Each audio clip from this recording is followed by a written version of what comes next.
Hello, and welcome to this week's episode of the Penny Lane Podcast with Cary Palmer. This episode is presented by Penny's Going in Raw. The stock market is hotter than ever right now, and traders are taking advantage. But what does that mean for the people who still haven't started trading? The market can be a little intimidating at first, but you don't have to be alone in the learning experience. We at the Penny's Going in Raw podcast are here to help you. I'm Dan, and with my co-host Hugh Henney, we make the stock market a fun but informative experience for our listeners. We offer knowledge for all levels of traders, from beginners to those who do it full time. On PGIR, we discuss up-to-date news about the stock market and interview other traders who all started out just like us and made it big. You'll hear from Hugh and other multi-millionaire traders, founders and CEOs of companies, FinTwit superstars, and even professional athletes. Have you ever thought about investing your hard-earned cash but don't know where to start? Do you have money just sitting in your savings account collecting dust? We were all there once too. Listen to Penny's Going in Raw on the iHeartRadio app, on Apple Podcast, or wherever you get your podcasts. Palmer, hi, welcome to the Penny Lane Podcast. Thanks so much. It's good to be here. I'm excited. I'm looking forward to it. We're so happy to have you. Ellis, hello. Welcome to the Penny Lane Podcast. Oh, it's 2 days this week, right? Yeah, we're run up a ticket here. Yeah, wait, what was the last one you were on? Whale streams, and then Guru Gordon and Adam Silver. Oh God, Coach Dipka. Really glad I met that guy. His calls are pretty good. He made me some dollars today to help the sadness of slapping the top 5 minutes in the Open. So same. He made a call, and I was like, F it. I guess we're taking it. And I did. And it was great. So I sure am glad we had him on the podcast. So interesting day today in small cap land. We got some X% runners, which were good. Does anyone know what the percent was? iSig, was it $9 a 20 today? Something like that. Yeah, I have no idea. Multiple halts. Cool. Love a multiple halt situation. So I'm feeling much less depressed than I was last time we spoke. It seems like there's some hope. That's always good. I mean, last time we talked, I was quitting. So, I'm back in it. Yeah, I've quit so many times. Sure. I quit basically every day around 4. And then, yeah. The next day I'm like, well, I guess we're firing up the computer. I've got this money invested. I got my whole trading station now, so we're in it. So, Palmer, there's a couple of things I really want to talk to you about. One is raising skunks, and the second is Chuckey Cheese. And you can pick which one you want to start with. Yeah, the skunk one is kind of easy. Here she is. Woo, hey. Ooh. What's her name? Her name's Lily. Hey, Lily. Yeah, she's pretty much entirely driven by food. Okay. And she just pretty much eat and sleep. And, she lets me love on her, pretty much on when she decides it. So it's really, not much different than, most of the women I've dated in my life. So it's just really not that difficult to, I got some food for her. Wait, is that a cucumber? Yeah, she eats vegetables, mostly. How interesting. Yeah. So there's not, obviously, you can't just go to the grocery store and buy skunk food. I hope not. Oh, food, yeah. I was about to say a skunk. No, definitely not. But food, she eats vegetables. I heard on PGIR your process of getting her, and was very impressed with the forethought. Yeah, it actually put in your order, and then you waited, and this is all. You have to get a license. So I have a rehabilitation license, which allows me to have her in Texas, but they're otherwise not allowed. But some states you can just buy them in a breeder, like in Oklahoma, which is where she came from. And I actually had to get licensed there as well because that's where the breeder was based. But it's she loves to eat vegetables and bugs and cat food, and just about anything. Ideal diet would be vegetables and some protein in some way, shape, or form. But yeah, she's pretty much just like a cat mixed with a ferret at this point. She's pretty lazy. She sleeps most of the day. She gets really excited for food, and she likes to play every now and then. But she's crafty. Like, she can open doors and cabinets and stuff. So like everything in the house is baby locked. Now, But does she bite? No. She's actually like the least aggressive animal I've probably ever owned in my life. Like, we have 2 Chihuahuas who are just like, oh man, they just tremble and they hate. Those are like the 2 things they do. Sure. I love them to death, but they are not super sweet creatures to the outside guests. But no, Lily is actually she. A lot of it is that they're just instinctively fear like prey animals. Right. So they're very, very not aggressive. Does she sleep in the bed with you? Yeah, she will sometimes. She has this little, because she hibernates, right? So right now she's technically in hibernation period. So this little second door that's open behind me is like a little small walk-in closet. She's got like her litter box and her food and her bed and everything in there. And she'll spend like 20 hours a day sleeping in there. If I'm in the office, though, she'll prefer to sleep on my lap, but otherwise she just wants to be not bothered.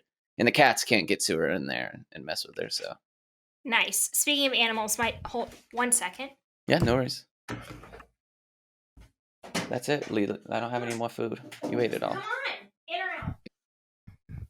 Oof. Is that the dog? There you go. Everyone has their pets. I don't have any pets. That's the only thing. I got roommates. Yeah, that counts. Yeah. Sometimes. So, Yeah. You have a girlfriend, yes? Yes. And she's also obviously very into animals. Yes. Yeah. Yeah. She actually got a cat, and now it's 3 cats somehow. And like the first cat was like, it was like, oh, well, you got a skunk, so I'm getting this cat. And I was like, all right, that's probably fair. And then, within the last 2 months, we've gotten 2 more that have been, our neighbor found like a baby, and she's like, I know you guys foster. Will you take care of it? Yeah. Somehow he got kept. And there was one in the middle that we found in the garage that was young and that was clearly like left by somebody, so we kept her as well. And yeah, our house has not grown in size, but the occupants seem to be constantly doing so, so it's becoming a little tight around here. No, relax. So how many animals do you have total? We have 6. So 2 Chihuahuas, Okay. 3 cats, and this skunk. Well, luckily they're all fairly small. Yeah. And the skunk is the least of my worries, which is, crazy to think about. She just doesn't do much of anything. Love it. Love that hibernation. I always thought that if I were going to be an animal, I'd be a hibernating animal. Yeah, it's nice. Yeah. Because sometimes I'm like, I haven't seen her in days, and then I go in there, I'm like, you good? And she'll like jolts awake, or I'm like, all right, cool, that's it. Just gotta make sure you're alive. All right, so let's transition right into the Chuckey Cheese. Sure. So you're working at Chuckey Cheese. Talk to me about the duration of that job. Well, I worked at Chuckey Cheese for actually quite a while. I think 5 years, 4 years, something like that. I was doing, I was like a technician of sorts. I would build and repair like arcade machines, animatronics, even like facility issues like electrical and stuff like that.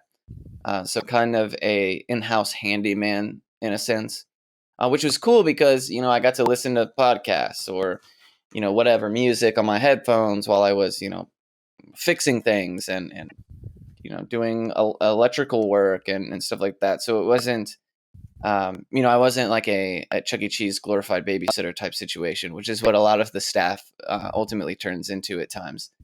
And so my guest involvement was very little, which is good because, some of the times that I did have guest involvement did not go super well. I had a couple of viral Twitter incidences where I it's a long story, but angry moms.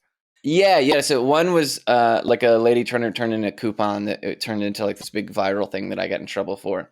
And one time I started recording data on games to see if I could drive attention to certain games just by like adjusting certain, colors, lights, sounds, stuff like that. And I, for like 2 months, did this, and it was crazy, the results. So I posted it on Twitter, and that one actually almost got me into legal trouble with Chuck E. Cheese, which is crazy because I was like, oh, you guys can use this. And they were like, no. don't do this again. I We'll was like, you know what? prosecute you. How All did you this learn work how for to no do reason. that? Like, how did you learn how to be a handyman? Like, just natural skills from tinkering with computers all the time? Man, I actually have like a weird work history. So I do like a lot of like electrical, I'm hesitant to call it electrical engineering, but like all the consoles and stuff, like I'll buy broken ones and fix it, broken phones and fix it, just because I like to fix stuff. And I learned that. Some of it was self-taught, some of it was learned at Chuckey Cheese. I also had, a background in like, I have a networking degree, so I used to work at a cloud hosting company in San Antonio. So I had like a computer background, and then I got hired at Chuckey Cheese, and they kind of assumed that the computer background would give me the knowledge that I needed, and it didn't. But I was like, yeah, I needed a job really bad, so I was like, sure. And they brought they're like, do you know what a power supply is? And I was like, yeah, of course, because I built my own computer. Yeah, sure. And then when I started the job, they trained me for like 2 weeks, and they're like, all right, here you go. Here's your own store, basically. And I think one of the first days there was like a very simple, like a button in a series. So like if they're not all plugged into one another and working, then they all stop working. And I didn't realize this, and I tore this whole machine apart for like 8 hours to fix like what was like a 5-minute fix. And after that day, I was like, all right, they're going to fire me so fast. So I would take like whole books of like all the game manuals home at night, and I would just, read them. And after about 6 months, I got like really good at it, just because, you see one problem and then you see it again. And then, so it becomes kind of just repetition at that point. And then, any like fixing Xboxes or PlayStations or whatever, I kind of, I have people within the nerd video game community that do some. So I'd, pick their brains, or YouTube, you can learn like anything these days. I learned all my handyman abilities from YouTube. Are you a TikTok star? Lily is, actually. Okay. Yeah. I saw on Twitter that you mentioned TikTok. I'm almost 40. I don't Instagram, yes. Twitter, I try. TikTok, I'm too, I can't engage there. So tell me about, so it's just Lily, but is it like you and Lily? No, it's her and like the cats, because when we had the first cat and Lily kind of were almost the exact same age. So they would like do stuff together. Like he would knock plants off of high to reach places, and then she would like gut them, and then they would like play in the dirt together. So it was like a very like, team effort. There's one video that the first one that went really big is I had a baby gate that separated the two while I worked, and or while I traded or whatever I was doing in here. And one day they figured out that the cat could kind of like from the other side help her up and then pull her over. And I recorded that process, and people were like, oh, a skunk, So, now I post every once in a while some videos on there. She gets into cabinets and will like slide drawers open so the cat can get the stuff that's inside of them. It's unreal. But TikTok, I've seen it. I actually kind of like TikTok, and I'm not a big social media person. Like I don't have Facebook or Instagram. I have Twitter for personal trading, that kind of stuff, and that's it. But TikTok is really neat, and maybe it's from like my computer background that the algorithm in that app specifically is really cool, because like what I'm looking at and like what my girlfriend's looking at after a couple of days is completely different. You'd think we're on different apps because the algorithm is so well refined that it knows exactly, like just based on you've watched this for 8 seconds as opposed to this for 2 or whatever.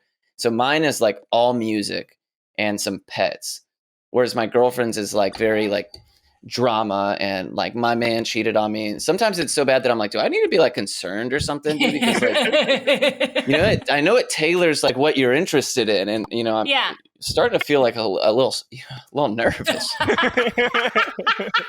And but she's just like, oh well, I feel bad for them, so I like it. And I'm like, well, then you're just gonna see it for forever, man. And that's how I don't know, but it is interesting in that respect. And people love Lily, but as a result, just from some of my interests, I do see some stocks and stuff like that on there, but it is primarily like a very young user base.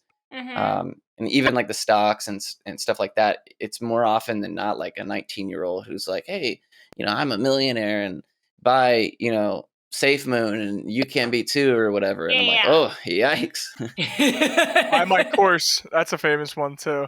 One of my buddies from my college, he made like a viral TikTok of him just like roasting like Furus on there. Sure. Like the one was called like B Money University, and he like made a whole trolling thing about it. He got like 2.6 million likes off of it. Yeah. Like, Lily has like a couple 100,000 followers and a few videos and a few million likes a piece or whatever, and it's just surreal. And some stuff it's like 5 people watch, and then one thing it'll be like everyone in the world has seen this. And I'm like, wow, there is no gray area. The algorithm catches you're famous. Yeah, it is. Yeah, it's crazy. Yeah, the only algorithm that I really enjoy is Spotify, actually. Mm-hmm. Because I use YouTube Music. I can't afford Spotify to tell me like every 6 months, like you went through an emo phase. What are you, 16? So you listened to this song 3,000 times. I was like, really? And I'm like, please don't remind me. I do have a TikTok to watch John Mayer videos. Mm-hmm. It's the only person I follow. Big John Mayer fan. Sure. And I also got really into the Grateful Dead via John Mayer. So I just really like John Mayer. And my Spotify stats came out, and they're like, you're in the top 2% of Dead Company listeners. And I was like, oh, that's like a massive thing. And Jimmy was like, yeah, because my husband was like, everyone else would listen to just the Grateful Dead. Like, you're insane. It's like you listened 6,000 hours and 3 songs. Like, you're an incredible listener. Well, Ellis, are you big on social media? Not too much. I don't have a Facebook, Instagram. I mean, like, I haven't posted like okay. An Instagram was created for me in college by some girl I was talking to at the time. She made me one, and then I changed my email address over, and I haven't used it since. I think social media is really toxic. There could be some work to do there. Yeah. I mean, you're on Twitter. You seem to like... Oh, Ellis, I've been meaning to tell you. When I first followed you, you had like, I don't know how many followers. I'm not trying to brag at all. At all. It's going to sound like I am.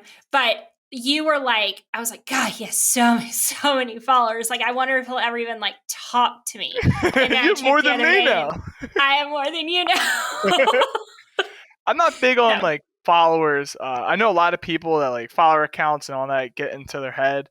For sure. I started my Twitter just for my buddies from college to keep up with like what I was doing instead of being in a bunch of different like group texts and stuff like that. Sure. Yeah. And now it's crazy the power of social media that you can really grow. And now I help Penny out with the podcast, and people like message me saying thank you. I think that's the cool part about Twitter. I like to focus on the positive, not so much the negative of social media, even though I think social media is toxic.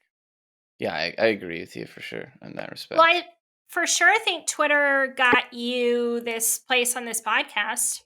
Yeah, for sure. Oh, I thought you said which one of us? Both? Both of you. Both of you. That gave me a whole... He has more clout to me, though. He's been on PGIR. He's a big baller. So yeah, that was yeah, and I made my Twitter, and it was primarily for speedruns, video games, Twitch. So it was a very weird, like when I started getting people following my Twitter related to stocks, and it started to grow, because like the stocks people and the nerds people, very like polar opposite peoples.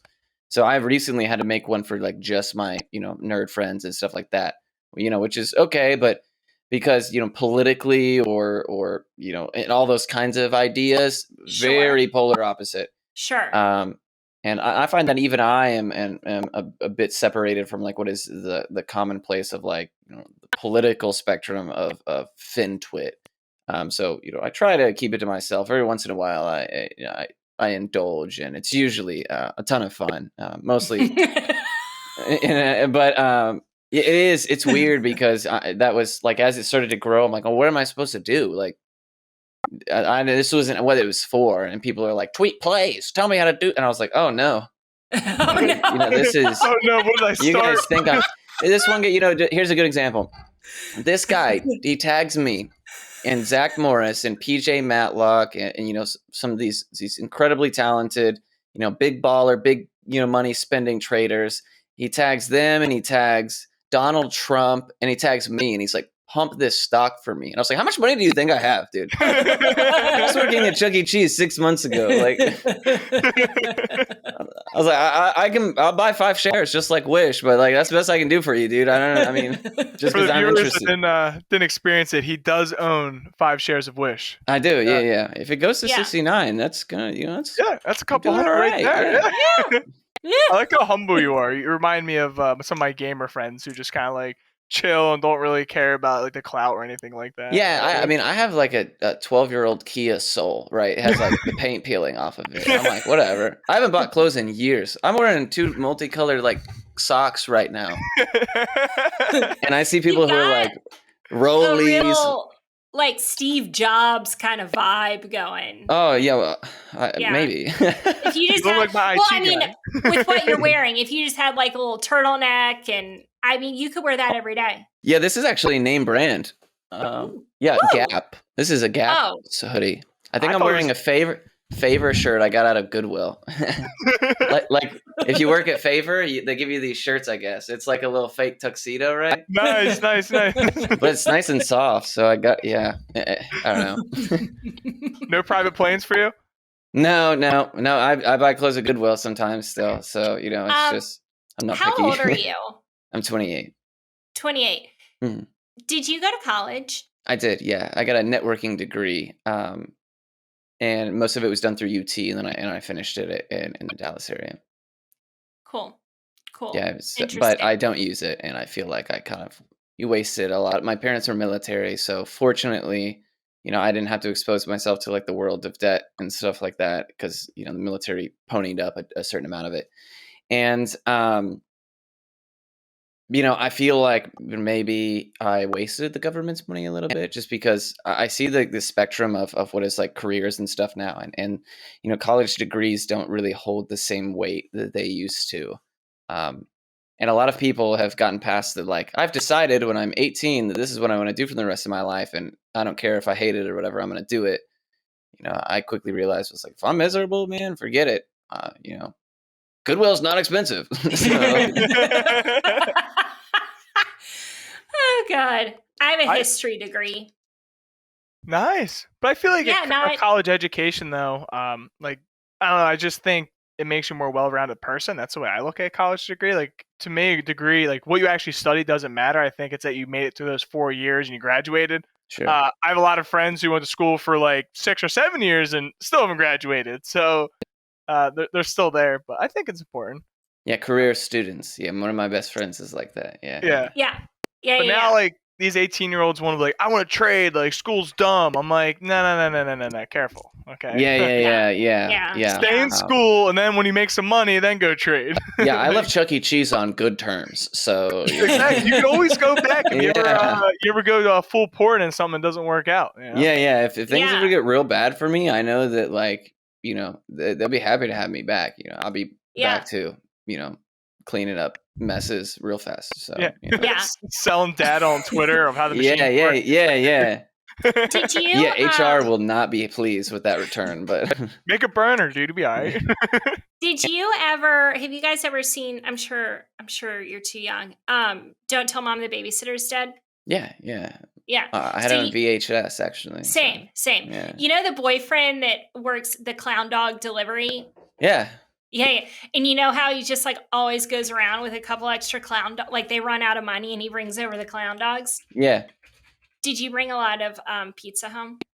Yeah, actually, so not necessarily home. When I was living with my buddies, my roommates at the time, they would like every Friday be like, yo, bring some pizza. Because they would do 40 Fridays. I don't drink, but they would. Anyways, it's a long story. But yeah, I would bring pizza home at that point. But, in the past few years, I moved out, moved in with my girlfriend and what have you.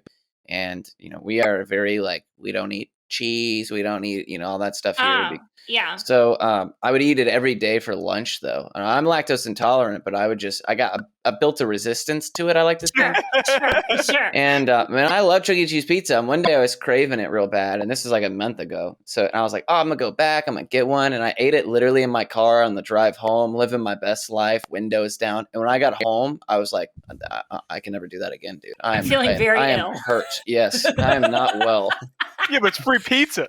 Yeah, and they definitely didn't make me pay for it. I called and I was like, hey, I need to put in an order. And they're like, excuse me, you can't do that over the phone. So when I got there, I was like, hey, and they were like, oh, we're so sorry. We didn't know that was you. And I was like, it's whatever, dude. I mean, sorry on Yelp. Not a whole lot you can do at this point. Oh my God. Okay. So you are a walking paradox. You're living in Texas. Yeah. You're trading stocks. You've got all the animals. You're vegan. I'm not vegan. I'm lactose intolerant, but my girlfriend is very like, we don't gluten, we don't stuff like that. Sure. You guys do a lot of cooking? Yes, kind of have to, right?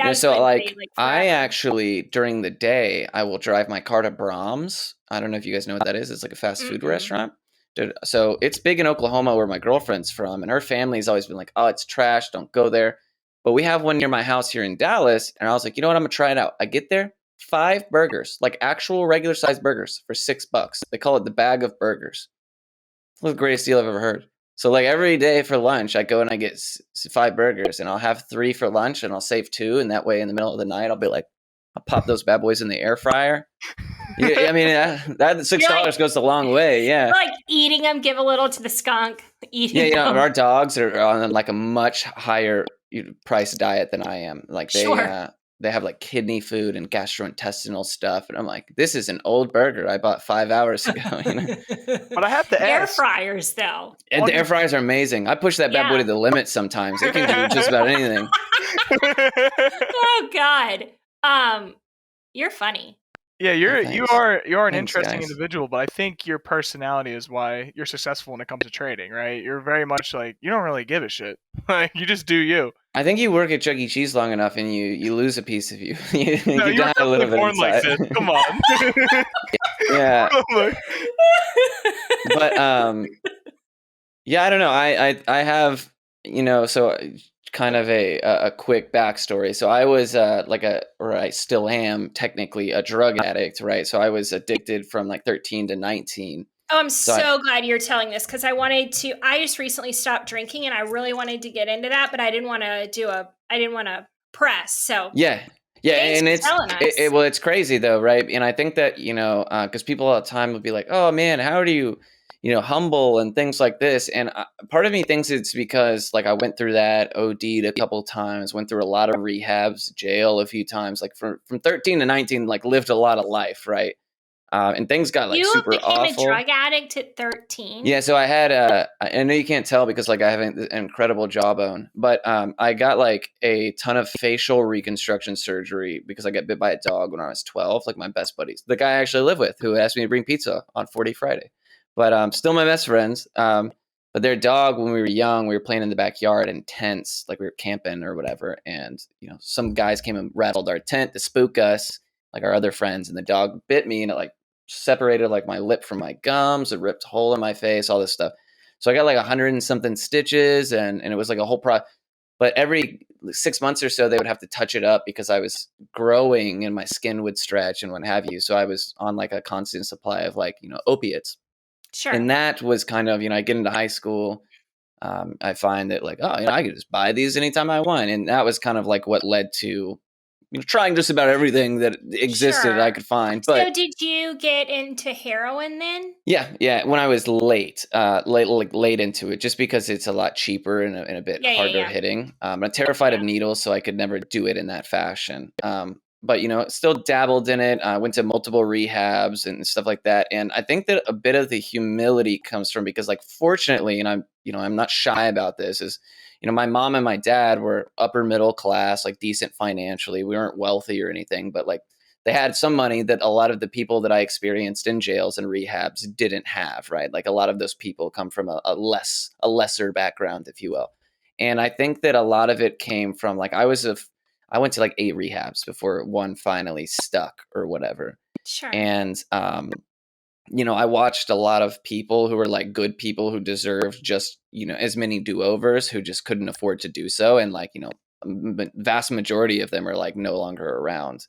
And, I think that kind of has like a perspective adjustment now where, like sometimes, in my stream all the time, people would be like, oh, how's your day? And I'm like, well, my video game's kind of shit. But like, if that's the worst thing I can complain about, then like, that's not so bad. Right. And I think that has a lot to do with the not necessarily nonchalant, but people would be like, oh, you're very chill. And I'm like, yeah, well, I was in jail with a guy. Oh, this is a good example. I was in jail with a guy who was sitting out a ticket because $150 ticket because he was fishing without a license. And I was there for like bond jumping or like something more serious. And I was like, well, sorry, dude, I'm fucking out of here. Right. And I think it was at that moment that I was like, dude, this is super busted. Like the only difference between me and that guy was, aside from my crimes being more significant, was the fact that my mom had enough money to come and bail me out. And I think that had a lot to do with, my perspective now and why I wear Goodwill clothes. And, so I don't know. There's things matter more to me now that are like, my animals and being like, I quit a job that I hate because like, I don't know, maybe I'm living on borrowed time or something from ODs, but it's like, well, I'm not about to do something I hate or I'm miserable at. Yeah. So I don't know. I think that has a lot to do with kind of how I look at trading now, where it's like, oh, if today's a bad day, well, tomorrow has a chance to be the longest green streak of my life. We'll just start again tomorrow and start fresh. And I think that is why a lot of the skunk gang people, the people in my Discord, kind of like enjoy that because it's a little less, I guess, intense to a degree. So yeah, a long-winded backstory. No, that's a good story, and I think being so young at that age too, it's very impressionable. Like, Sure. especially when you're young, your mind's still like developing and everything like that. So I told Penny this last night, but I don't drink and I don't do drugs either. So Yeah, I'm not in like recovery or anything. I just don't like it. And growing up, like I came from the same kind of background as you. Like all my friends growing up are like all in kind of shenanigans and all that. And seeing where I am compared where they are, it has no interest for me. Yeah, like, yeah, and and I think that totally to that point, I look back and I'm like, dang, like I lived a different person's life 10 years ago. When I was in jail and had warrants and stuff, and now it's like the worst part about my day is like my cat ate a lizard and puked on the rug, and that's why I guess trading is like I'm hesitant to say who cares because like I care, but in the grand scheme of things, it's like, okay. I had a red day. It sucks. I lost money, but like my worries used to be a little bit more significant than that, I guess. Yeah. So. Yeah. This is good. This is gonna resonate with a lot of people. That's the same thing that a lot of drug addicts out there. It is. I mean, there are. I mean, there's so many people. COVID has made me painfully. Yeah, I actually. So in the afternoons, which is why it was so hard to schedule, I do like counseling now. Where and a lot of people, I mean, I'm blown away with the amount. COVID has really made people aware that, like, dude, I got some shit going on. You know what I mean? Sure. All that time by yourself, everyone's like, oh shit, like my life's falling apart. And I'm like, oh my god, same. I remember that. Yeah, so it's so interesting to hear. Now, are you licensed? Are you a licensed? I'm accredited. Yeah, accredited. Okay, that's very cool. I probably we did a whole episode on me stopping drinking, and I think I got more people like DMing me about that people that like touched some people, Yeah, oh yeah, serious. I'm just like, oh, I'm gonna sign up, whatever, like kind of flipping about it, and people are, I mean, it's a thing. Yeah, absolutely, and I have, I can count like the amount of people that I still like can 100% say like, yeah, that person's alive and well to this day that I was in rehabs and stuff with like on one or two hands.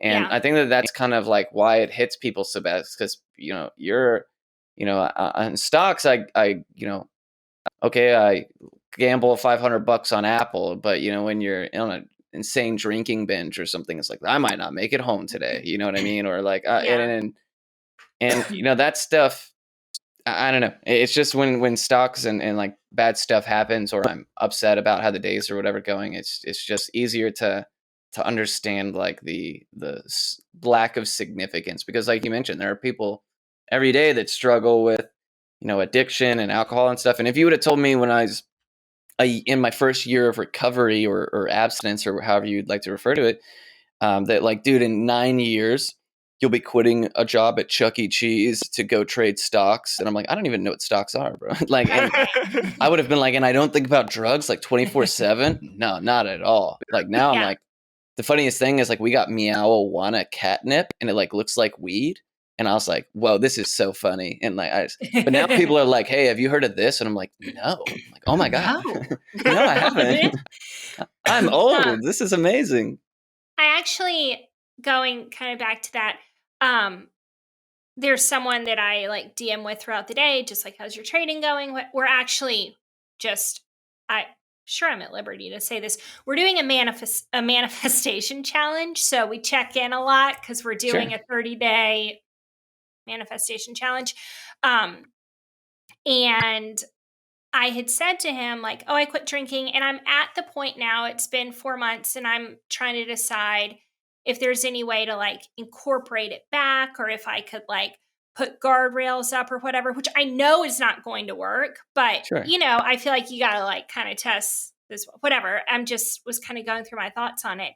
And he was like, if you start drinking again, you have to tell people. I was like, what do you mean I have to tell people? This is my own thing. And he was like, no. Like there are people that you've got to like talk about it on the podcast, which it had never occurred to me. And I don't know, whatever, I guess. And it's a real thing, you know, people, you know, and I think that has a lot of similarity with trading as well. There's like people look up to people who they assume like have it more figured out than they do, or know better, or you know, in counseling it happens a lot. Like people answer the counseling call with the assumption that like I have my shit together, you know, and they're like, but you know, more or less sometimes, you know, sometimes not. And you know, I think that is a very human kind of social response to be like, you know, to kind of not necessarily seek guidance, but almost seek reassurance. Like, are you still in this position? Are you still not drinking? Are you, you know, just to kind of calm what is like their own, you know, kind of their own worries or insecurities, or, you know, whatever that source might be. So I agree. I feel like, you know, it would be a beneficial thing. To just, it's actually, not drinking has been so helpful because, I mean, it's hard. Like, not drinking was not like I just stopped. Like, it took freaking years of thinking about and kind of mental anguish and all of that. But it's such a useful tool now, especially if I want to like FOMO something, or if I've quit for the day and something's running, it's like a nice mental tool to be like, no, if you cannot drink, you can also not FOMO this, or you can also like respect the fact that you quit for the day, because it's like I've already done kind of the hardest thing. So anyway, I use it a lot. Yeah, I mean, and it, you know, that kind of thought process of, you know, people say that like if you get bad sleep, you'll carry that over if you're you know, argued with your significant other or whatever, like that'll affect your trading. But there are those things like, you know, even if it's drinking, or, you know, cigarettes, or I didn't have coffee, or anything in that nature, you can you know, almost be a small, you know, propulsion or motivating factor or whatever that can, you know, you can kind of see similarities or common threads, even if they are kind of vague or whatever. And, you know, if that can help you in trading, then like good, because you'll need all the help you can get. You know what I mean? Absolutely. Like I said, I think I got lucky today, and I said that to someone, and they were like, take it. And I was like, take it. Yeah, I'll use that. Yeah, I say all the time, we take those. We take those. Yeah. We take those all day, baby. It's luck or video games or whatever that is trading, anything. If something happens and I'm like, that was pretty lucky. I'm like, all right, you know, that's part of the, you know, we take those. That happened to me with ENSC in the after hours today. Just started ripping. I was like, yep, I like that. All right, scale some out here. I'm just going to overnight the rest. Call it a day. Yeah. Oh, good. So Or did you get back to green, or you are? Oh no, I'm still slightly red. Less red. Yeah, I just got smacked yesterday, and then I got really pissed off at Open because I had 2K shares of iSig, $10 buy at Open, right? And I went to go make breakfast, and I didn't hit extended hours on my broker. So I would have gotten filled, and it would have went to 20, and I would have been, yachts. I probably would have bought like 3 Goodwills, honestly, with all that money. Hell yeah. So. Yeah. A monopoly. Yeah, let me know before you do. I want to look through the inventory. But other than that, I mean, if I look back, it's always in perspective, right? I think that's the big theme that we're talking about is this time last year, if that happened to me, I would have been red like 20% of my account. Sure. I've had 2 red days and I'm down like 2.5%. It's like, I can make that in a day, so I'm not super worried about it. I went on like a hot streak for like 6 weeks where like my reddest days were pennies, Sure. So I'm not super worried about it. Yeah, and part of the mindset. I think that has a lot to do with like it surprises me in like the Discord and stuff that I run that people will be like, oh, down 2% on the day, and I'm like, oh man, like dude, that sucks. And they're like, whatever, dude. I make like 2% every other day, so it is what it is. And I think it all has it. I like once there's a confidence and like, I can do this regularly with consistency, then it's like, whatever, 2% today, but I'm probably average 4 or 5% the rest of the week. So, it is what it, and that ability to like, take solace and your ability to, that this day isn't an example of like your ability, you know what I mean? Or this trade specifically, or this red day or P&L is not like a reflection of like, your ability to trade. It's so temporary, and that tomorrow, you can, get 4%, and then all of a sudden yesterday doesn't matter, right? And that's why I always preach to people who are just starting, where I'm like, the most important thing is to simply just survive to be able to trade again tomorrow, because totally, you can blow up today or whatever and it's going to feel bad, but like you have no chance to recover tomorrow. You have no chance to continue or learn. So even if it hurts you to cut a position or whatever, I'm super fast about cutting losers because I lose all the time. And it's gotten to the point now where I don't feel like but if it might turn around, I'll just try again. And if I don't, it's like, okay, whatever. How many trades do you average per day? Not very many, actually. So I, and like what I try to teach and like the strategies I've built work like in the morning at the bell. We do like morning bell plays like on options, and they're typically like option scalps or whatever that work on like a mean reversion or a supply and demand, depending on like what the look is. But usually I'll post 4 tickers that I'm watching, and I'll say, this is the area that I like to add this, and I'll scale in. And this is kind of my plan here. And so I usually take within those 4 tickers. Sometimes like yesterday, Neo wasn't on that list, but it was doing stuff. So, we caught a good trade on that. Realistically, like if I trade more than 8 trades in a day, I figure that's like a bad day because I was trying to dig myself out of a hole. Good days are usually like 4, 5 trades where I'll take like. Which isn't including your scaling. That's it's round trip. Yeah, absolutely. Yeah. So I'll be like, all right, we'll scale into my strategy that I teach, which if you maybe will. You could. A lot of people, when I asked for questions, wanted to hear your strategy. I just got so into your personal life that I forgot to ask. But if you want to go into that, I know the listeners are waiting with bated breath. Yeah, everybody. Hey, skip to this part. They've got like a police interrogation light on me right now. It's very hot in here. Now so simply put, like my core strategy is this thing I developed called the 2-5-10 that I made for like scalping small caps. Primarily, I've moved away from small caps, especially I always do in the summer because they kind of lose sustainability, if you will. And how that works is it's basically like a trend scalping system where we identify where we think pullbacks will come to based on like recent price action. And, in kind of a simple phrasing, I identify like on the 1 hour or the 10 or whatever, like a range of price that I feel like it will pull back to because historically it's been an area of impact. Like, if you look back for the past 10 days, like within this range, it'll top or bottom here anytime it interacts with it, blah, blah, blah. And then, we'll scale in. So you'll take 20% of your position at the top and then like a 30% in the middle and 50% at the bottom or whatever, so that you have a decent average as it pushes into that range. And then you kind of scale out as it goes your way, or you cut it immediately.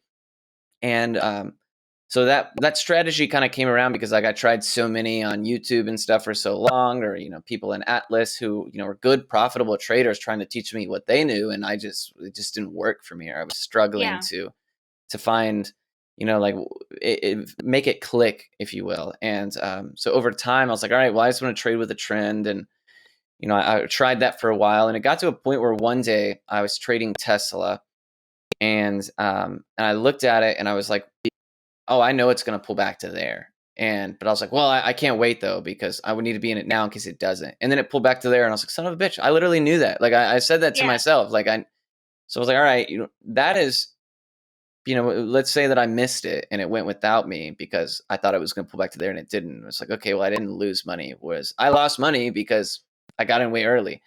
Yeah. So that kind of put into motion the back testing, and I did tons and tons of hours on like Thinkorswim on demand, where you can like play back any day. That's what I did. So many hours. I love it. I wouldn't say wasted, but just seeing like, hey, like here's the levels I charted out during the day. I'm going to replay it and see if I can do it again. Yeah. So like, and that's when I started incorporating morning bell plays, which works similarly. And people all the time will be like, oh, he does like a lot of supply and demand, but mine is more based on like a mean reversion idea than supply and demand, where it's like, I feel like this is an area that price kind of gravitates to and flows, to and from, where supply and demand is usually like top and bottom. And I find areas where I feel like price kind of like it, when it gets to it, it kind of magnets towards it. And if it goes underneath and comes back to retest, then all right, we switch, we'll play it short side.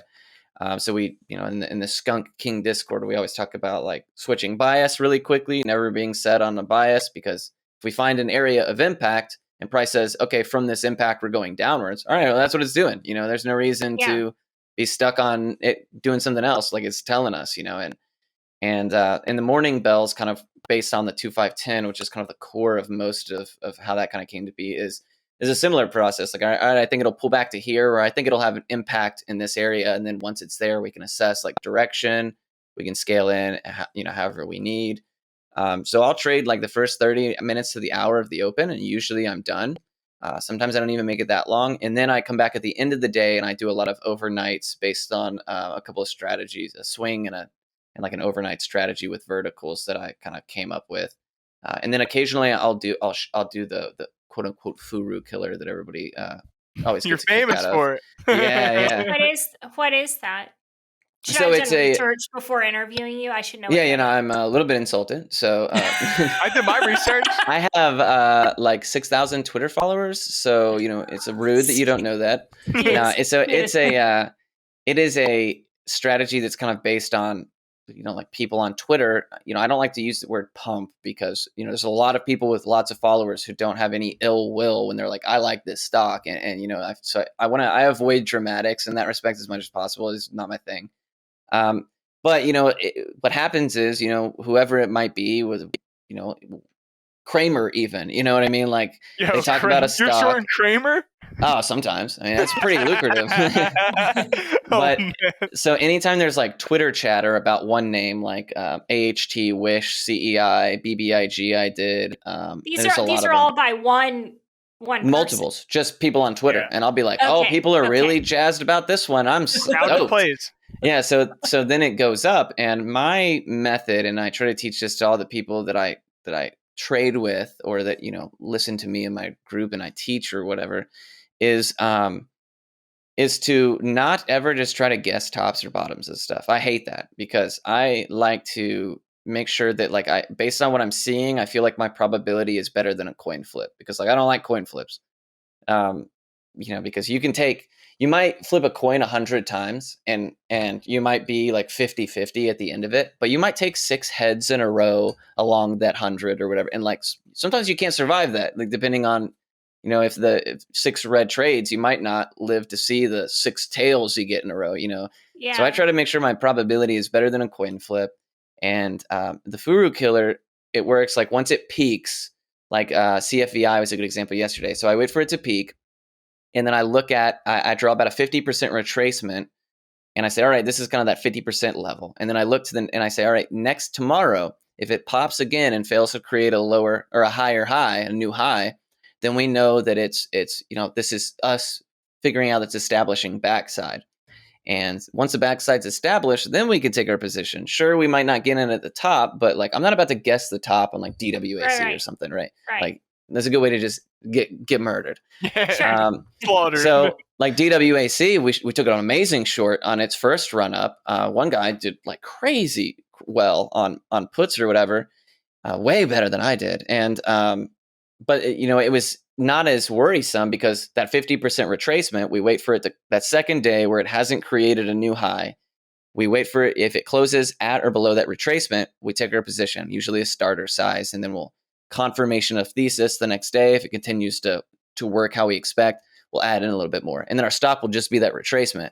So even if we're wrong, you're usually getting cut for what is a small amount in comparison to trying to guess the top during the Trump rally DWAC craziness that there was. And that's kind of that. CFVI did the same thing. It peaked. The next day it was a lower high, closed below the retracement. I took my short position, and they're usually just overnight. Prague I did recently, Pet V, and it did really, really well. And I always try to tweet them because I know that people will be like, I'm excited about this ticker, playing it long, and they'll tweet.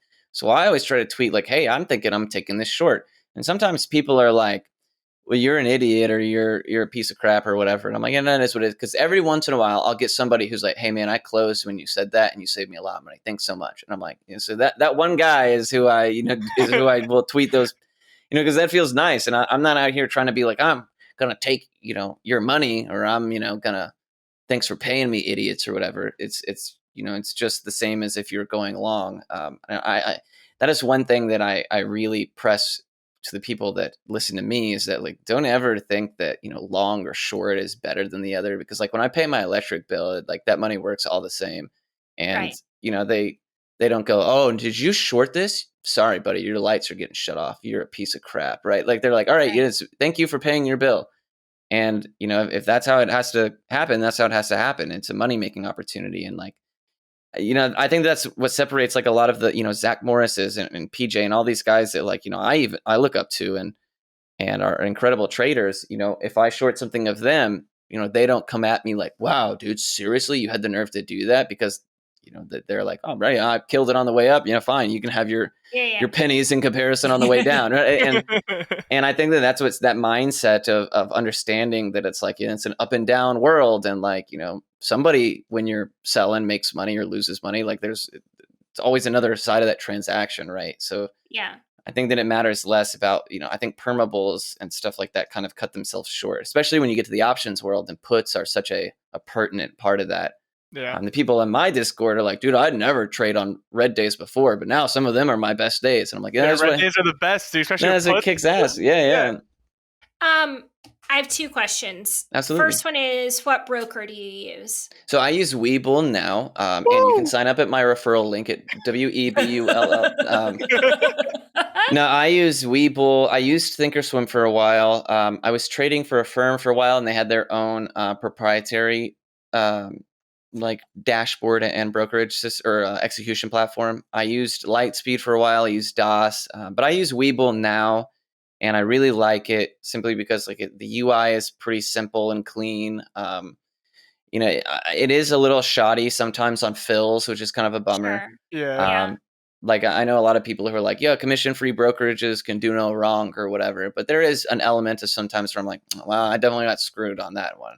Yeah. And I kind of come to understand that because that's kind of like the cost of trading for free, if you will. But especially while you're learning, it's so hard to overcome fees and stuff like that. Because then you're like, well, this trade has to make this certain amount of money in order for me to even break even on fees and commissions and blah, blah, blah. And like that makes it a lot harder to just be able to do your plan or whatever's in front of you. So I really like commission-free brokerages. Webull or Thinkorswim, they're, I think they're both great. I use Webull too. That's like the first broker I started out on. I recommend it for all the new people. It has everything you I need. like it a lot. Yeah. Thinkorswim, this was from 2 years ago, so it could be wrong, but I think you have to have $100,000 to get hard to borrow stocks. What? That's Really? crazy.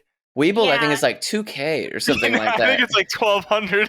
Yeah. Okay, well, I need to work on this because my first, like, whatever, I am and was super interested in shorting, and I opened TD, learned how to use TD, and they called me the first week, and they're like, "Ma'am, if you would like to short, you need to deposit another $75,000 into your account. Would you like to do that now?" And I was like, "Nope." Like, Sure. Yeah, who's paying for it? Use Speed Trader.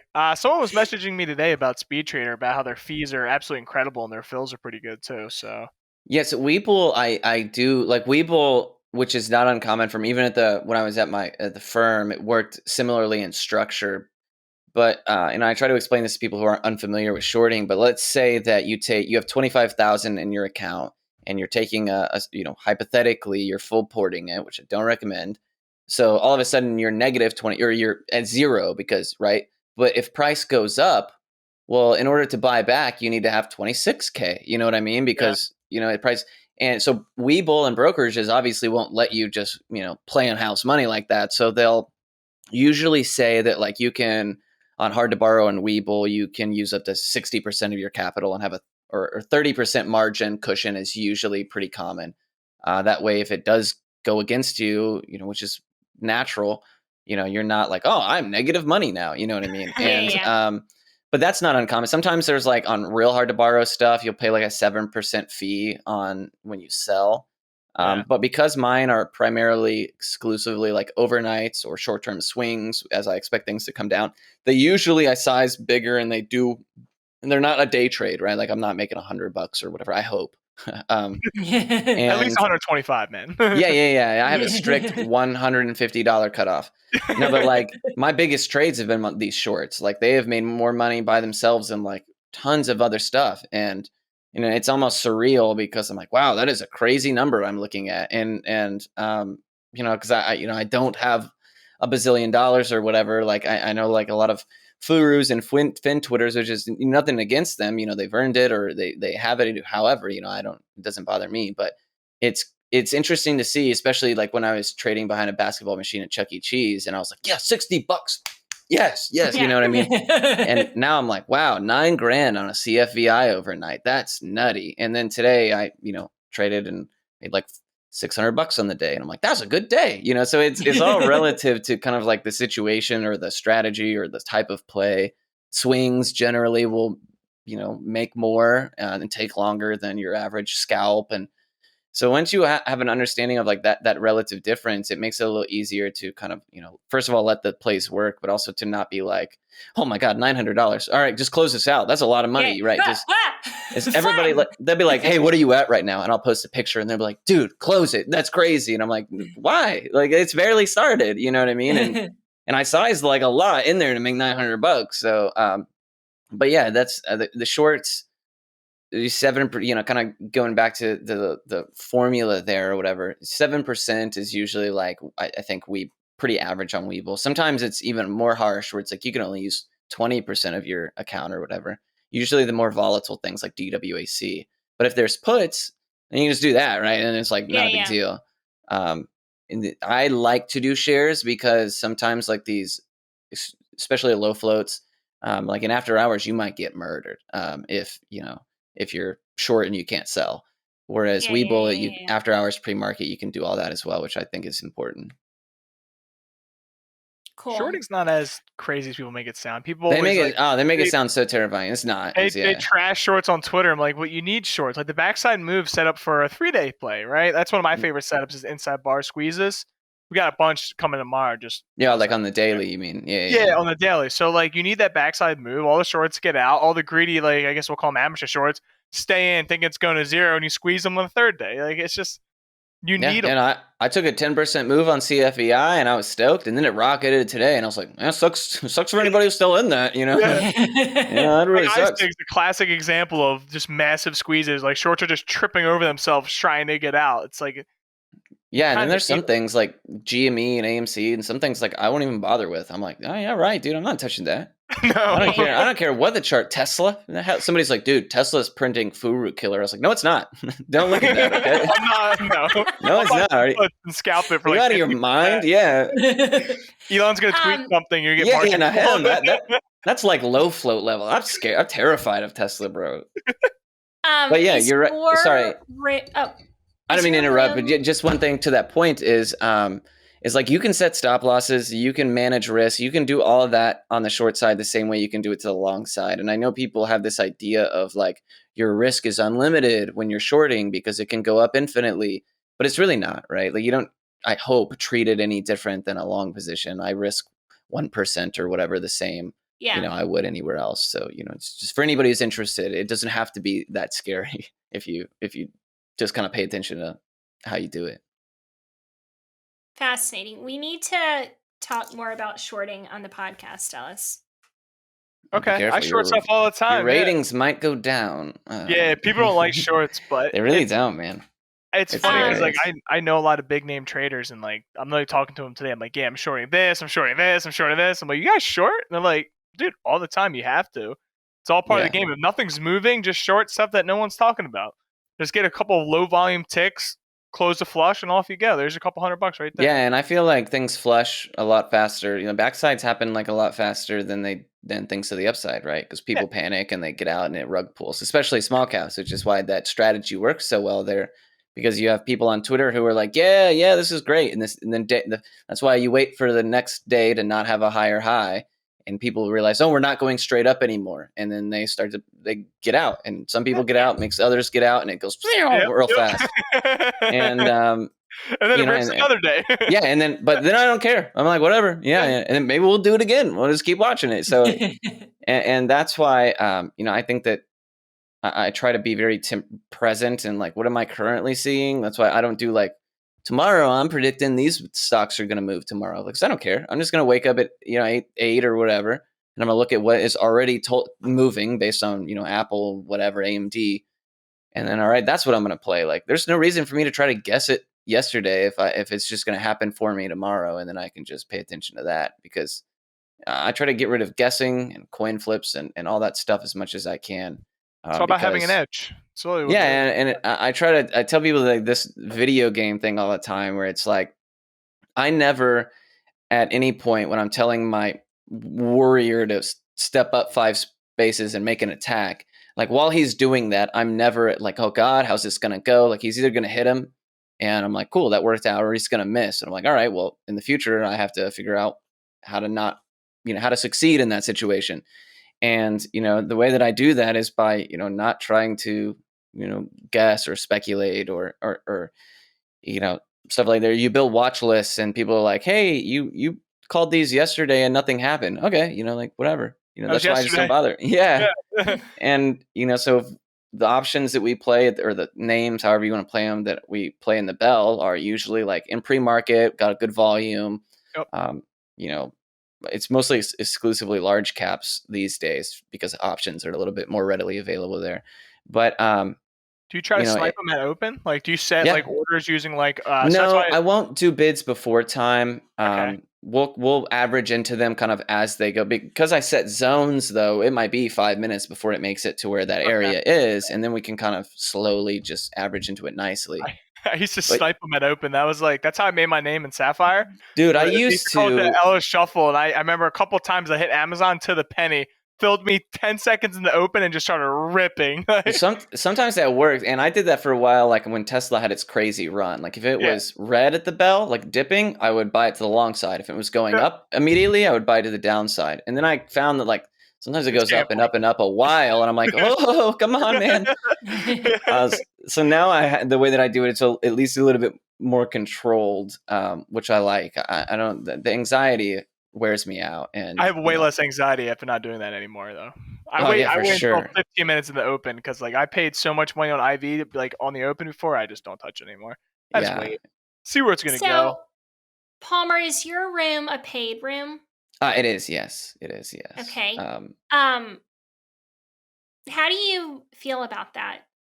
So that's I'm actually glad you asked because it seems lately, especially, it's been kind of like a hot ticket item or whatever. Hot topic. Yeah. So it used to be, and I'm happy to teach people. I love to like help people and stuff like that. And when I was in Atlas doing small caps during like the winter, which is what I usually do, I was like, all right, well, there was a lot of drama, I guess, between Twitters or Discords or whatever. I don't know. I don't partake in any of that stuff. And but I left, I guess, around the same time that happened. So a lot of people thought like, I was like, F this, I'm out or whatever. But then I came back and they were like, you're back. I was like, I don't know what's going on. Like I'm apparently missed something.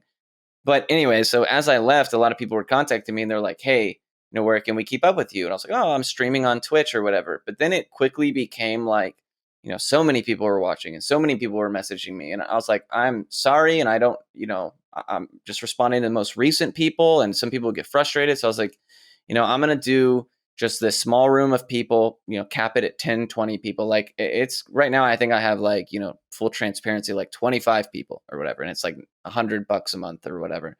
So, sure, I make $2,500 a month off that. And that's awesome. There's a lot of people who have paid rooms that's like 600 people or 700 people. Yeah. And my issue with that is like, I made the paid room with the intention to like prioritize who I could help and know that these people, because, when you pay for something, a gym membership, you're more likely to go to the gym. You're more. So I know that these people are like going to be here every day and they're going to, share dialogue and send me their reviews. And, it's ultimately very small in grand scheme of things. And that was how I was like, yeah, well, these people are telling me that like, there's something that they're willing, that I have that they're willing to, put up $100 and do the lesson. And I every morning I say, oh, these are the plays. And then we go over them. I do reviews at the end of the day. I share swings and all that stuff. I teach them all my strategies. We have like education on weekends and stuff. And, so I personally, because I'm full transparent, like I let people try it for a day before they get charged or whatever, just to see if like it's something they feel like they can benefit from.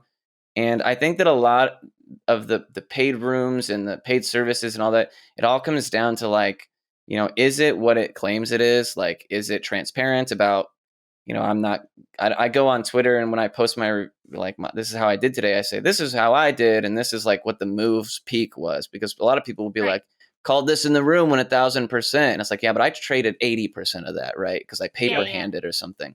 So I try to be as open and transparent as possible. So that way that, people are never going to come to me and say like, oh, he's not profitable and he's, making his living off of this or whatever.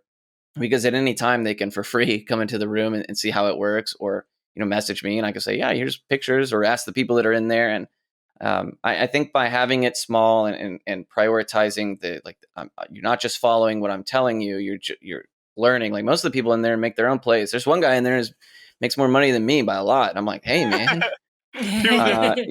but so I feel good about like what we do there. And at the end of the day, I think that that's what matters in terms of like how I feel about a paid service. And I think that the people who are worried or antsy or have a lot to say on Twitter is, like there are some people that to avoid dramatics, I don't like to name names, but one person recently who hosts a very big paid service, it's like, oh, well, in California or whatever, it turns out they're like $14 million in debt. And, like at no point am I ever like, if I lose, I'm like, yeah, I lost. This is how much I lost, blah, blah, blah. And I think that the level of transparency and like what I'm teaching, if it has value to these people, it makes me feel okay. And, if people are upset about it or whatever, then I think that it has more to do with, them trying paid services and them ultimately not working or whatever, which is, why I try to be as open and honest about it, is because I don't like scams. I don't like, people, or for you to feel like you're scammed or like you wasted money on something or whatever, so yeah, that's kind of my take. You're in it because you want like a nice community. You can actually help people. Like and my intention is to be like 1,000 or 5,000 paid members, right? Exactly, and there are some people who are like, I got 1,000 members in my room, and I'm like, well, at that point you have like no obligation to like actually be good or to trade or to teach or anything like that, right? And every day I do the reviews of my plays. This is where I lost. This is where I won. This is how I came up with the plans. And my intention was for people to come in, learn, all this, because I like to create strategies. I have 5 or 6 that we use regularly. And, after a month of learning that, or even, sometimes the people for 24 hours, they come in and they take all the links out of the education channel and they go. And I'm like, all right, that's what it is. You're more than welcome to do that. I don't mind. But I expected people to stay for a month and then leave, and be like, oh, cool. But the people who are in there have been in there since the beginning now, and they're like, we're never going anywhere. Like they're psychos and they're crazy. So at least, I think that has a lot to do with it. Like the reception, the people who are in there, everybody's very helpful. 99% of them like call their own place and do their own thing now.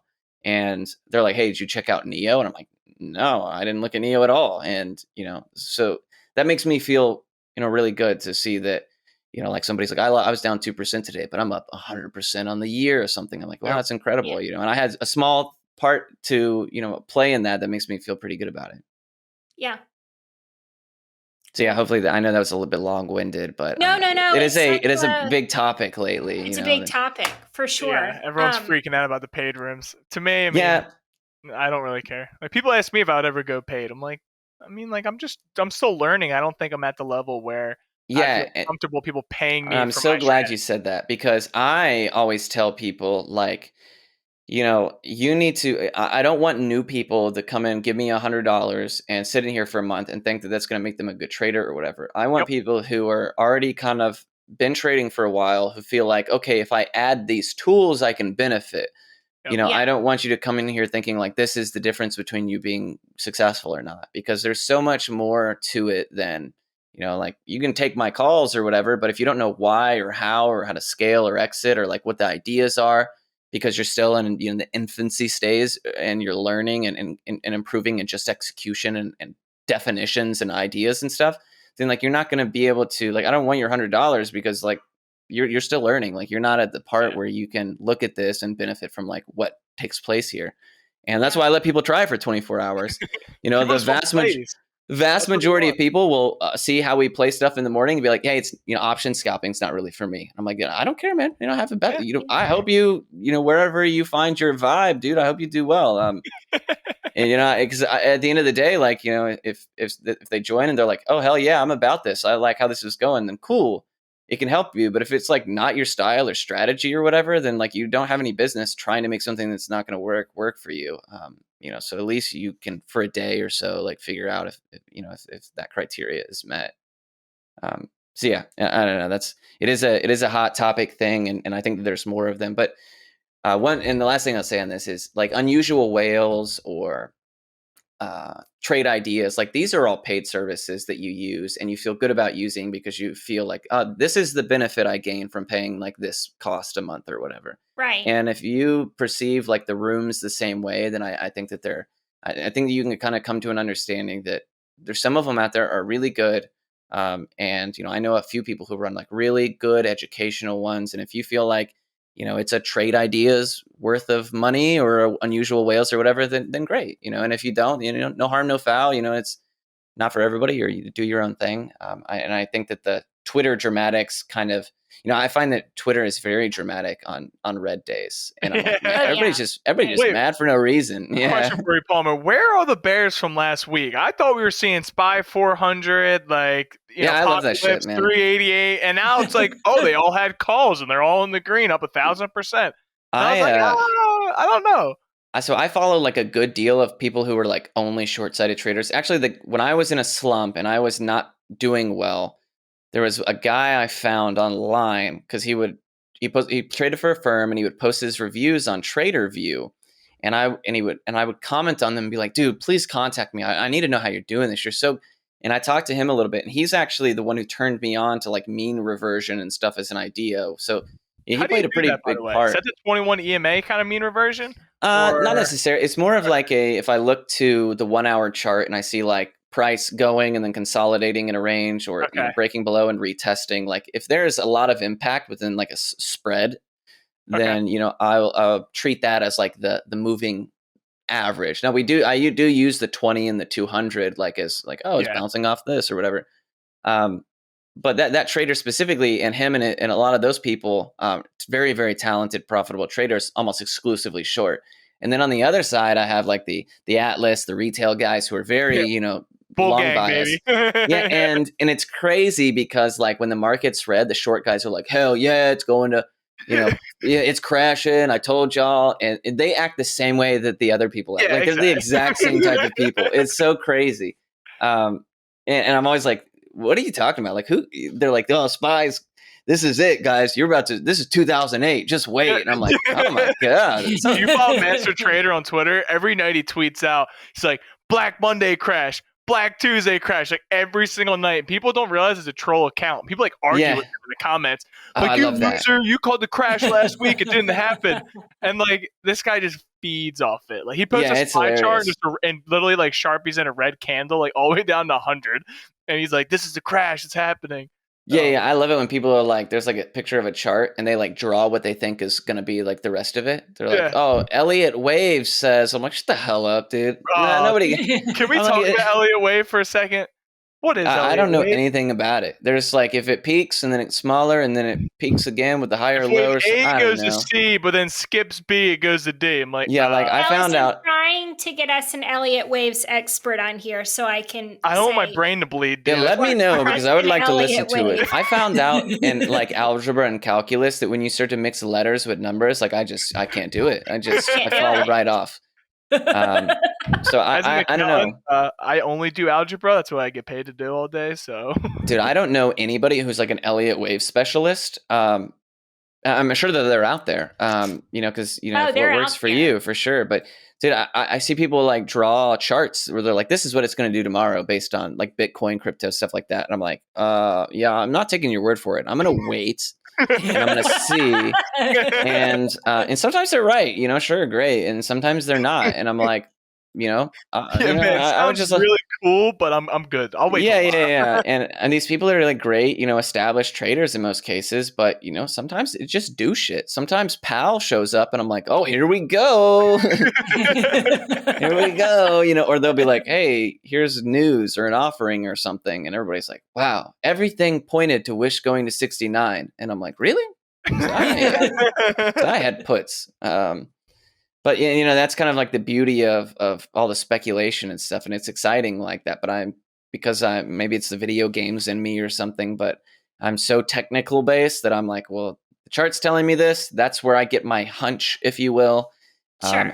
And that's what I'm comfortable with, and I don't want to try to do stuff that I don't know or whatever because I don't know it, and I want to have somebody to be mad at when it fails, and usually that's myself because I'm like, you're an idiot, dude. You knew that wasn't your plan, blah blah blah. But when there's nobody to be mad at, that's when it's really frustrating because I'm like, just manager for the company. That's my I'm like, right. Like that's what small caps are like. He dropped an offering, and I'm like, everybody's like, oh, F that guy, and I'm like, why do we put up with this? Like, we just don't do this. I'm gonna email investor relations and be like, hey man, like I just want you to know my calls are up 2,000% today, and you drop an S3, really? I'm looking at you, BKKT. Come on. People are like, oh, it's a great swing, but that offering came out, and I'm like, when's the last time Apple's done an offering? Like, oh, never. Not recently. I'm like, thank God. Lucid just did an offering today, too. Yeah, we were talking about that a little bit ago. That's crazy. I'm so sad. Ellis, that's my favorite stock. Well, then play the bounce tomorrow. I'm sure shorts are going to hammer it all dead today. Cat bounce on that bad boy for sure. Yeah, slap calls that open, play the first 3 candles on a 5-minute, and GTFO. GTFO. Yeah. I don't know. I played a lot of EV for a while, and then I was like, you know what? I'm just not going to do this anymore because if you look at their fundamentals, it's bad. It's like they're like, all right, listen, give us a lot of money because we're going to sell you this product that doesn't exist yet. Wait, which stock? Yeah, any EV. Oh, EV. Yeah. Except Ford. Ford's the only one that's not. I mean, at least Tesla sells cars, even if they're trading at like 15x or whatever right now. I think they're 147 PE ratio. Yeah, it's insane because you look at like NIO or like Lucid or CCIV or whatever, and they're like, we're currently making cars, and then earnings comes, and they're like, we haven't sold anything yet because Nikola we're still had making a car. them.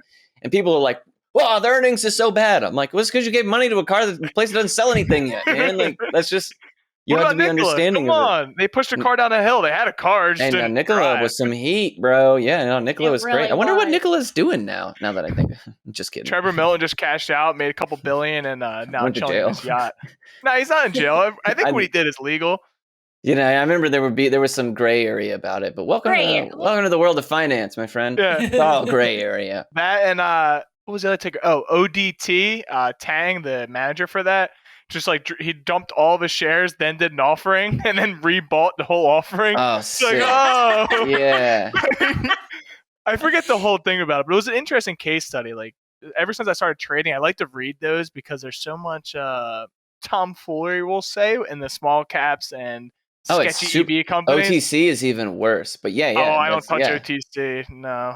Yeah, you're absolutely right. It's sketchy out there. Where I'm like, Kodak, really? You remember that? Like, I was like, we're like Kodak contributing to the COVID vaccine, and I was like, Kodak, huh? That's crazy. I've told this story on the podcast so many times, but I was paper trading when Kodak happened, and that's when the reason I got into trading was to short pumps. I was like, this is the way, or whatever. Yeah. And it was paper trading and shorted Kodak at like 7, and it went to like 60 or whatever, and I lost like $45,000. And I was like, and I can't do that anymore. Yeah, lesson learned. For sure. That's lesson learned. I didn't know that's why you got into trading. You want the short pumps. Interesting. What was that? Yeah, and that's why I don't guess tops. Yeah. You know, I'll never forget one time I took puts on AMC at $30, and literally in 5 minutes it was at like 70, and I was like, "This is nuts." And I got stopped out, thankfully, but I was like, "Holy hell, man! Like this is unreal." Like the fact that it can do that, or the day that Tesla got introduced to the S&P, like the day before. It was like going up in like 1 minute candles, like a couple $100. Yeah, like, this is the most insane thing I've ever seen in my life. So I was like, I want nothing to do with this. My mom, who likes to trade, and she'll call me and she's like, "Are you saying Tesla right now?" I'm like, "Do not touch this, Mom." Your mom she loves trades? Zach Morris. Oh yeah, she loves Zach Morris so much. Oh, good. She's always texting me. She's like, "You see Zach's tweet?" And I'm like, "No, Mom." Okay. She definitely has notifications on and thinks he's super handsome, you know? Yeah. So I went to just because Tommy and PJ and some of them Tommy and they were doing the Breathe Cary. Carolina thing here. Well, Cary wasn't there, but PJ was here and Tommy and I. So I went to go see them. They're right down the road. And my mom texted me afterwards. She was like, "Was Zach there too?" And I was like, "Bro, I'm not going to tell you." No, he wasn't. but I was like, "Wow, dude, like be happy for me. Okay." Like I was hanging out with my friends. That's like Penny and The Bachelor, how Chris Randone, that's your little crush you have. God, Chris Randone, come on the podcast for me. Last night, I was interviewing Dan, and it was just me and Dan. Justin had something to do, and you were at work. So I was like, me and Dan are about to have a heart-to-heart, and we did. Yeah. But started the episode, and he was like, "Zach lives above me." And I was like, Wait. I thought Zach had the house by the lake. And he was like, no. Now he's got a place here. He lives above me. He could walk in any minute. Like, I'm expecting him any minute. And I was like, yeah, I know. And that's surreal. He's going to like walk in like in the middle of the interview. And he didn't. But the whole time I was like, yeah. Yeah.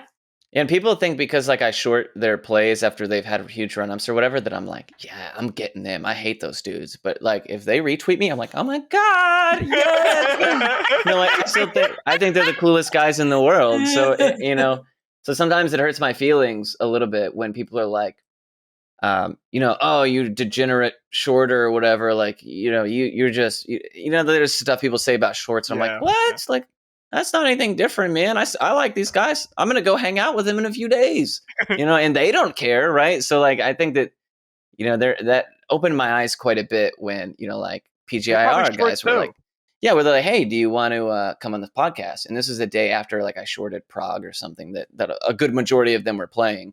And I was like, yes. And I went on there and they're just they're like, "Oh yeah, cool. You did this. I'll tell us more about that, blah, blah, blah." And I was like, yeah, at the end of the day, like, the people who are involved don't care. It's just the people who usually are not really involved who are like, yeah, they have a lot to say. People who bought the top and chase after like 7 or 8 tweets later, and they're in at like some stupid high average. This guy's like, BBIG is going to 100, blah blah blah. And I was like, that might be true. I'm just overnight shorting it, man. That's all I know. He's like, I'm going to sell it tomorrow morning. It's in my IRA, and I'm like, I want the best for you, dude. Like, I'm sure I hope that goes well. Like that guy that DM'd me, AMC is fundamentally $1,000 stock due to naked shorts, and I was like, hey man, I wish you nothing but the best. He puts 10% of every paycheck he gets into AMC. Oh shit! No. That's a lot of AMC. Yeah. No. He's like, yep, I deposit 10% of my paycheck every single week. I get it, and I buy AMC because it's going to 1,000.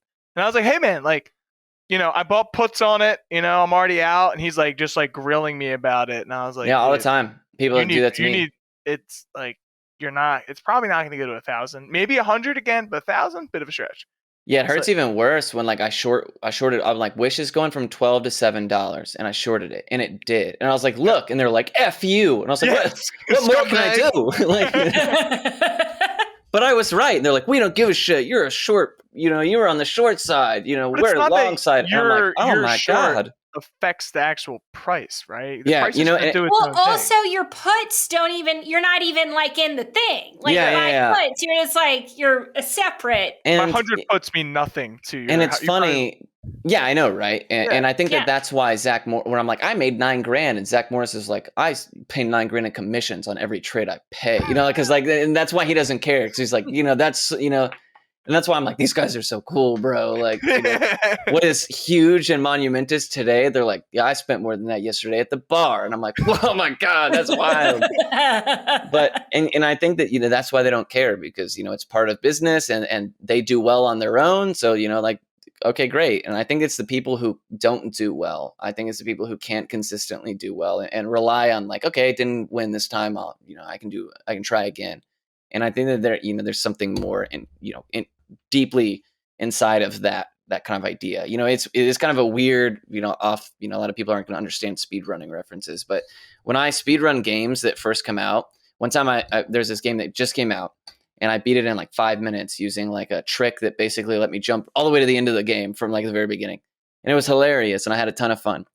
But like IGN, which is like a gaming news place, picked it up and they had the developers of the game like watch it and react to it, if you will.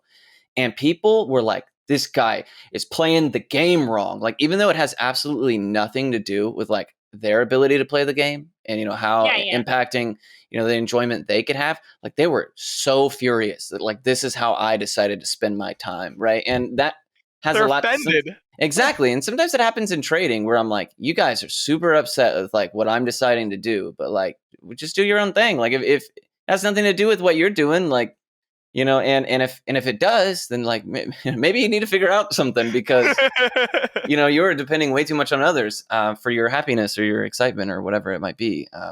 And I think about that a lot because people, they have a lot to say, even though it's like, oh, are you long on Wish? No, I just hate shorts or whatever. I'm like, oh, okay, yeah, all right, block.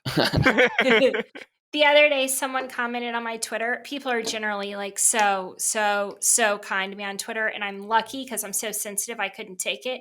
But somebody did comment on my Twitter, and like I had a really red day or whatever, and they were like, "And I can't believe that you have a podcast teaching people how to trade." And I was like, "Oh, you never listen to my podcast? Like I never once." Claim that I can teach anybody anything. Yeah, Twitter that fingers. Totally is, yeah. People get upset and all that kind of stuff, but yeah, you clearly have never listened to podcasts. They don't get it. Don't even know the concept. There is a block button on most social media apps. I find it comes in handy quite often sometimes. And there's now Twitter has this thing where it's like before you retweet something, it's like, you want to read the article first? And I'm like, they had to do that because so many people don't. They're just like, look at this thing I'm upset about, or or this take I have. From some sketchy website like Micronews Daily, like Dallas. It's like, it could be nothing. And sometimes it doesn't. It's not like political or anything. It's like some small thing, like they're closing a Walmart or something, and they're like, I have a lot to say about this topic or whatever. And I'm like, man, some people just shouldn't have this digital diary, if you will, because. Remember when teachers would get fired for like tweeting about their kids in their classroom? Be like, oh, I hate little Justin, Like, I used to. I almost got fired from Chuckey Cheese a couple of times for tweets. And I'm like, I wasn't even tweeting anything bad. They're just like, you just keep our name out of the news, okay? And I'm like, all right, jeez. Chill, bro. I'm just trying to get kids to play games more. Like, I'm helping you. It did well. So I was expecting them to be like, dude, come in and show us what you found. And they were like, if you ever do that again, bro, you're dead to us. And I was like, wow. I'm surprised you're not CEO by now. Yeah, honestly. I was like, everybody in the comments was like, give this guy a raise. Look at all this extra work he's putting in. And I was like, yes. And then when the HR called me, they're like, come to HR. I was like, all right. Raise, right? It was not a raise, in fact. It's quite the opposite. You have the record for the longest podcast. I apologize for that. Yeah, no. Sorry. It's always my fault. No, thanks a lot, man. Don't want to stop because I could talk to you for another 4 hours. You're I'm a talkative guy. my mom told me that I have to stop cussing on the podcast. Oh, sorry. No. We didn't say any bad words. We encourage cussing. My mom told me I gotta cut out the cussing. My But dad's the same way, yeah. are freaking delightful. Yeah. I mean, absolutely. I don't know much about you. I didn't come into this with any expectations. For sure, one of my favorite episodes. Well, thanks. I liked you. Yeah, I'll have to wait and see how it comes out first, and then I'll let you know. We have a really good editor. Don't worry. Yeah, it's like she helped me out a lot. Where I don't. Yeah, it's gonna be like when I was like, Zach Morris is so cool. Zach Morris is, and like edit it with something else I said, and I'll be like, whoa, you guys are gonna get me killed out here. Well, this is gonna be the end of season 2, second Sure. to last episode of season 2. And I would love to have you back on for season 3. Anytime, you guys feel free to hit me up. You have a particularly slow week, I can be ready soon. I do nothing. I haven't left my house in days. So, you guys, I had an absolute blast. It was a good time just talking, so just I really chatting. appreciate it. Yeah, sure. I love it. I can talk forever. I'm a talkative guy. I like how we tied like real life experiences that there's definitely a lot of people like going through in with trading. I think the first half, I think a lot of people are going to get a lot out of that. Cool. we killed it. Great job, everyone. Also, the correlation between COVID exposing tons of addictions and COVID getting so many people into trading, which could also be an addiction and so many angles. Oh man, I feel like I'm in geometry class. My mom at first was like, "Are you getting into this because it's gambly, or are you getting into this?" And I was like, not sure yet. I'll let you know. We'll see if I have to take another job here pretty soon or not. And then my mom said the same thing to me. She's like, "Are you gambling?" And then I showed her how much I'm making. She's like, "Yeah, you keep doing that." Yeah, my girlfriend's parents were like, "Oh, he's gonna quit his job to do that," and now they're like, "Oh, okay, great, have a good time or whatever." And I think you got any stock tips for us, dude? All the time. I'm like, "Yeah, you know what a FURU is?" And they're like, "Nah." I'm like, "Losers, Bush League." I told my family at Thanksgiving that I'm a micro influencer in finance, and they just kind of looked at me. You're you're a finfluencer. That's what you are. No, micro influencer, very niche kind of market. Finance isn't as cool as being a TikToker. So yeah, no doubt. Although you'd be surprised, the followings are pretty impressive. I know a lot more verified traders than I do verified anything else. Sure. Dude, your clout meter just keeps going up. Yeah, and it's like I just can't wait for the day for somebody to make a Cary Palmer account and be like, "Hey, you want to buy some crypto?" And I can be like, "Oh my god, it's happening!" How's your trading going? Yeah. The other day on Twitter, I tagged a lot of my friends about my trading is not going well, as we all know, and I tagged my friends for helping me, and someone was like, "Whoa, you have the murderer's row of help." And I was like, that's my tweet. I want that framed because I know more legit people in trading than I do in real life. Yeah. I have so many internet friends. It's gross, Yeah. My girlfriend's always like, "Who you text right now?" I'm like, "My internet friend." My I'm talking about stocks. Friends? She's like, "It's a Saturday." Yeah. I'm like, yeah, but shitcoin's going to go to the moon, dude. You understand? Yeah. I'm like, I'm making a review, and they're like, "For the people that were there while you were doing it." I'm like, "Yeah." And she's like, "They want you to tell them about what you already did." I'm like, "Yeah." She's like, "All right, cool, dude. I'll be in here." Like, all right, thanks.